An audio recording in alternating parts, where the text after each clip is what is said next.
فَإِنْ خِفْتُمْ فَرِجَالًا أَوْ رُكْبَانًا فَإِذَا أَمِنْتُمْ فَاذْكُرُوا اللَّهَ كَمَا عَلَّمَكُمْ مَا لَمْ تَكُونُوا تَعْلَمُونَ فَإِنْ خِفْتُمْ فَرِجَالًا أَوْ رُكْبَانًا، اور اگر تم خوف کی حالت میں ہو تو چاہے پیادہ چلتے ہوئے، سفر کرتے ہوئے، دشمن پیچھا کر رہا ہے، آپ کہیں جا رہے ہیں تو چاہے اب رکیں گے نماز پڑھیں گے تو وہ تعاقب میں قریب آ جائے گا، تو رجالن چلتے ہوئے، یا کہیں جلدی جانا ہے اور وہاں پر ابھی فوری طور پر حملہ کرنا ہے تو اس میں یہ ہے کہ جنگ کی حالت میں یہ رعایتیں ہیں، چلتے ہوئے اور رکبانہ یا سوار ہونے کی حالت میں بھی نماز پڑھی جا سکتی ہے۔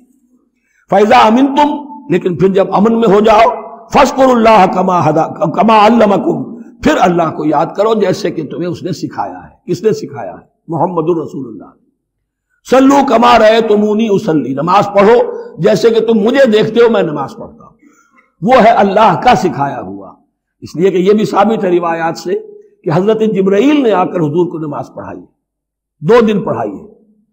ایک دن 5 نمازیں اول وقت میں پڑھائی، دوسرے دن 5 نمازیں آخری وقت میں پڑھائی، اور بتا دیا کہ ان نمازوں کا وقت ان اوقات کے دوران ہے۔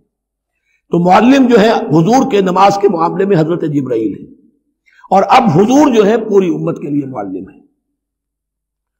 فَإِذَا أَمِنْتُمْ فَاذْكُرُوا اللَّهَ كَمَا عَلَّمَكُمْ مَا لَمْ تَكُونُوا تَعْلَمُونَ، جو کہ تم نہیں جانتے تھے اللہ نے تمہیں سکھایا ہے۔